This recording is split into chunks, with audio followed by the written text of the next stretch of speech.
I'm Jonathan Bennett. Today we're talking about affect, effect. Are they the same word? And if not, how are they different? Let's begin by saying no, they're not the same word.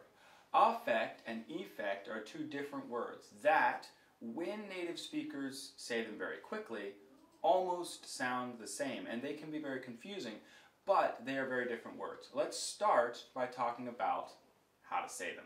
Let's begin with saying affect. Now, affect, effect, they have the different starting vowel sound. Let's practice them, just have them say them after me here.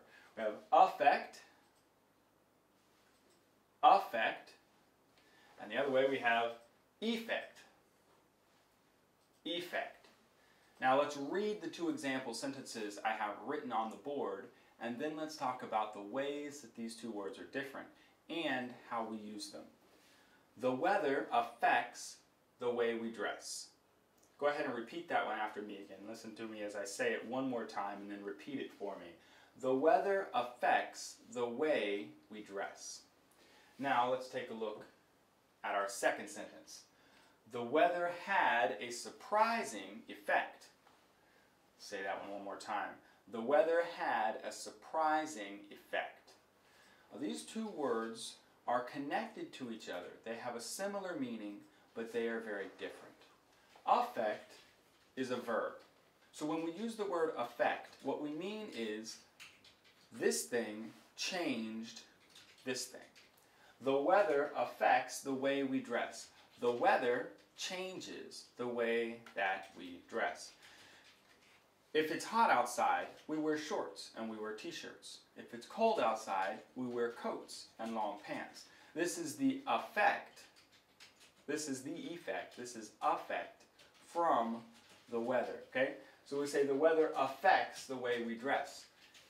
If we're talking about effect, this is the change that happened because of something. This is the noun. An effect has an effect, right? Let's talk about that. That's confusing. Let's talk about that as we look at this sentence here. The weather had a surprising effect, right? This is a noun. Surprising modifies it. And we're talking about the change that the weather made, right? So over here we have the weather affects the way we dress. Over here we have the weather had a surprising effect. Effect is a noun in this sentence. What we're looking at here is we're talking about some fact, some aspect, some quality about the change, okay? That's when we use the word effect. Most native speakers, when they're using the word effect, what they're trying to say is this aspect, this part of the change is important.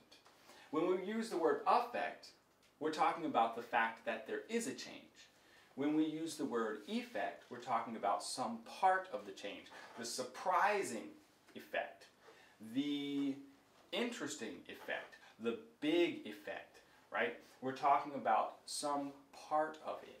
Another example sentence we could have would be the dress code affects all 6th grade students. That means every 6th grade student will have to change the way that they dress because of the dress code.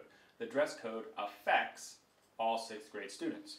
But if we say over here, the dress code's effect was not very big, right? Now we're talking about how some part of the change. How did it change? And the answer is not very much.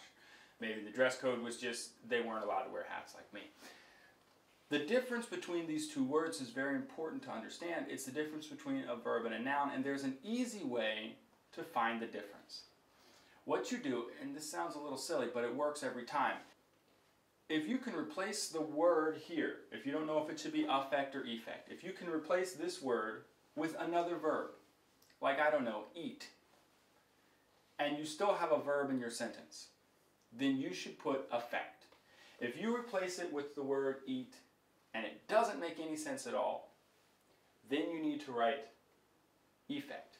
Let me show you what I mean. In this sentence here, if I say the weather had a surprising eat, you know that's wrong. That's very clearly wrong because I don't need a verb here, I need a noun. But over here, if I say, the weather eats the way we dress, well, that sentence sounds really, really silly, but I have a verb. So since I have a verb, I want to use effects. You can use eat, you can use go, you can use any kind of silly word that helps you remember if this sentence is silly, but it makes sense, I use effect. If this sentence makes no sense, I use effect. If you've liked this video, please feel free to click the like button below. Click the subscribe button. Click the subscribe button if you want to get more videos like this. Thank you very much for listening. I'm Jonathan Bennett, and that's all for today.